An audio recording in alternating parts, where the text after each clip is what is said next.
혹시 이런 생각이 드신 적 있으십니까? 평생 남들을 위해, 가족을 위해, 직장을 위해 살아왔는데 정작 내가 누구인지, 내가 정말 원하는 것이 무엇인지 모르겠다는 생각을요. 친구들과의 모임에서도, 가족과의 시간에서도 진정한 나 자신보다는 다른 사람들이 원하는 모습을 연기하고 있는 것은 아닌지 의문이 들 때가 있으십니다. 사람들은 외롭지 않기 위해, 소외되지 않기 위해 끊임없이 인간관계에 매달립니다. 하지만 그 과정에서 자신을 잃어버리고 진정한 행복에서 멀어지는 것은 아닐까요? 타인의 시선을 의식하고 남들의 기대에 부응하려 애쓰다 보면 정작 자신이 원하는 삶은 뒤로 밀려나게 됩니다. 오늘은 인연에 매달리지 않고 혼자 사는 것의 진정한 의미를 탐구해 보겠습니다.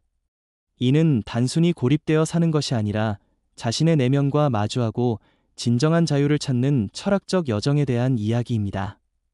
중년의 우리에게 찾아온 새로운 가능성, 그리고 혼자만이 누릴 수 있는 특별한 행복에 대해 함께 생각해 보겠습니다. 삽사인 관계의 무게에서 벗어나는 해방감. 인생을 살다 보면 어느 순간 깨닫게 됩니다.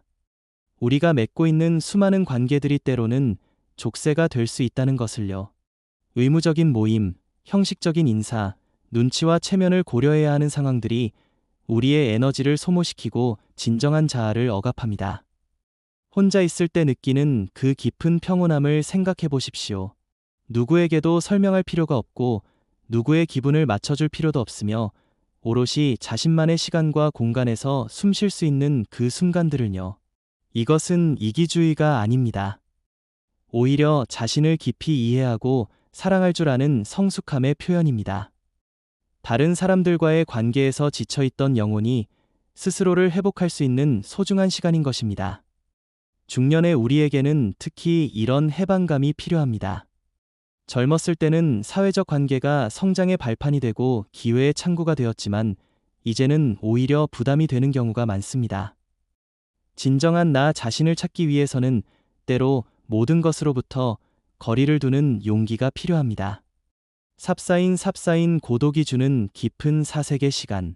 혼자 있는 시간은 단순히 비어있는 시간이 아닙니다. 그것은 자신과 깊이 대화할 수 있는 소중한 기회입니다. 다른 사람들의 목소리가 사라진 정적 속에서 비로소 자신의 내면의 소리를 들을 수 있게 됩니다. 젊었을 때는 외부의 자극에 의존해서 살아갔습니다. 친구들과의 만남, 각종 모임과 활동들이 삶의 활력소였습니다. 하지만 나이가 들수록 진정한 만족은 내면에서 나온다는 것을 깨닫게 됩니다. 고독한 시간 속에서 우리는 자신의 과거를 정리하고 현재를 깊이 성찰하며 미래를 설계할 수 있습니다. 책을 읽으며 사유하고 음악을 들으며 감정을 정화하고 자연을 바라보며 내면의 평화를 찾을 수 있습니다. 이런 사색의 시간은 우리를 더욱 지혜로운 존재로 만들어줍니다. 세상의 소음에 흔들리지 않는 중심을 갖게 되고 진정으로 중요한 것이 무엇인지를 분별할 수 있는 안목을 기르게 됩니다. 삽사인 자아 발견의 여정. 다른 사람들과 함께 있을 때 우리는 종종 역할을 연기합니다. 부모로서, 배우자로서, 직장인으로서의 역할에 충실하려 애쓰다 보면 정작 진정한 자아는 뒤로 밀려나게 됩니다. 하지만 혼자 있을 때는 이런 모든 역할에서 벗어날 수 있습니다. 사회적 가면을 벗고 날 것 그대로의 자신과 마주할 수 있습니다.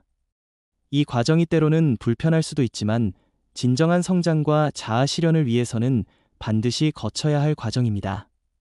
중년기는 자아를 재발견할 수 있는 최적의 시기입니다. 사회적 성취도 어느 정도 이루었고 자녀들도 성장했으며 인생 경험도 풍부해진 시점에서 이제는 온전히 자신만을 위한 시간을 가질 수 있습니다. 이 시기에 발견하는 자아는 젊었을 때의 그것과는 다릅니다. 더 깊이 있고 더 진정성이 있으며 더 완전한 모습의 자신을 만날 수 있습니다. 삽사인 창조적 에너지의 분출. 혼자 있는 시간은 창조성을 발휘할 수 있는 최고의 환경입니다. 다른 사람들의 시선이나 평가를 의식하지 않고 자유롭게 상상하고 표현할 수 있기 때문입니다. 글을 쓰거나 그림을 그리거나 음악을 만들거나 요리를 하거나 정원을 가꾸는 등 어떤 형태든 창조적 활동에 몰입할 수 있습니다. 이런 활동들은 단순한 취미를 넘어서 자아 표현의 수단이 되고 내면의 깊은 만족을 가져다 줍니다. 창조의 과정에서 우리는 시간의 흐름을 잊고 완전히 몰입하는 경험을 하게 됩니다. 이런 몰입의 순간들이야말로 진정한 행복을 느낄 수 있는 시간입니다. 중년의 우리에게는 축적된 경험과 지혜가 있어 더욱 깊이 있는 창조 활동이 가능합니다. 젊었을 때의 기교나 기술적 완성도와는 다른 인생의 깊이가 배어 있는 작품을 만들어낼 수 있습니다. 삽사인 내면의 평화와 안정감. 혼자 사는 것의 가장 큰 선물 중 하나는 내면의 평화입니다. 다른 사람들의 감정 기복에 휘둘리지 않고 외부의 소란스러운 소음으로부터 보호받을 수 있는 안전한 공간을 갖게 됩니다. 이런 평화로운 환경에서 우리는 자연스럽게 마음의 안정을 찾게 됩니다.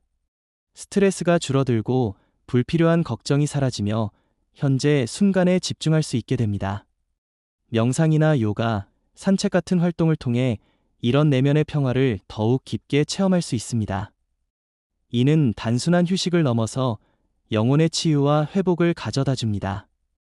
특히 중년기에는 이런 내면의 안정감이 더욱 중요합니다.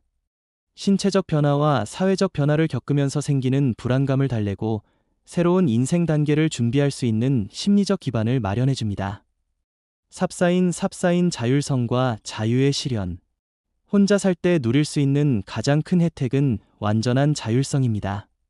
언제 일어나고 언제 잠들지, 무엇을 먹고 어떻게 시간을 보낼지를 오롯이 자신이 결정할 수 있습니다. 이런 자유는 단순히 편의성의 문제가 아닙니다. 그것은 자신의 삶에 대한 완전한 주도권을 갖는다는 의미입니다. 더 이상 다른 사람들의 일정이나 취향에 맞춰 자신을 조정할 필요가 없습니다. 물론 이런 자유에는 책임이 따릅니다. 모든 선택과 그 결과를 온전히 자신이 감당해야 합니다. 하지만 이것이야말로 진정한 성인다움이자 성숙함의 표현입니다. 중년의 우리에게는 이런 자율성이 특별한 의미를 갖습니다. 오랜 세월 다른 사람들을 위해 살아왔기 때문에 이제는 온전히 자신만을 위한 시간을 가질 자격이 충분합니다. 삽사인 소유욕과 집착에서의 해방. 인간관계에는 필연적으로 소유욕과 집착이 따라옵니다. 사랑하는 사람들을 잃을까 두려워하고 그들의 마음을 붙잡아 두려고 했으며 때로는 서로를 구속하고 통제하려 합니다. 하지만 혼자 살 때는 이런 모든 집착에서 벗어날 수 있습니다. 아무도 소유하려 하지 않기 때문에 잃을 것에 대한 두려움도 없습니다. 이런 자유로움은 마음을 가볍게 만들고 진정한 평온을 가져다 줍니다. 또한 물질적 소유욕에서도 자연스럽게 해방됩니다. 남들에게 보여주기 위한 과시용 소비나 사회적 체면을 위한 지출이 줄어들고 정말 자신에게 필요한 것들만을 선별하게 됩니다. 이런 간소한 생활은 경제적 부담을 줄여줄 뿐만 아니라 정신적 여유를 가져다 줍니다. 복잡한 것들을 정리하고 단순함 속에서 본질을 발견할 수 있게 됩니다. 삽사인 시간의 주인이 되는 경험. 혼자 살면 시간에 대한 인식이 완전히 바뀝니다. 다른 사람들의 일정에 맞춰 바삐 움직일 필요가 없어지면서 시간의 진정한 의미를 깨닫게 됩니다. 급하게 서두를 일이 줄어들고 느긋하게 여유를 즐길 수 있는 시간이 늘어납니다. 커피 한 잔을 마시더라도 천천히 음미할 수 있고 책 한 권을 읽더라도 충분히 사색할 시간을 가질 수 있습니다. 이런 여유로운 시간의 경험은 삶의 질을 크게 향상시킵니다. 스트레스가 줄어들고 마음의 평화가 깊어지며 삶에 대한 만족도가 높아집니다. 특히 현대사회의 바쁜 일상에 지친 중년층에게는 이런 시간의 여유가 더욱 소중합니다.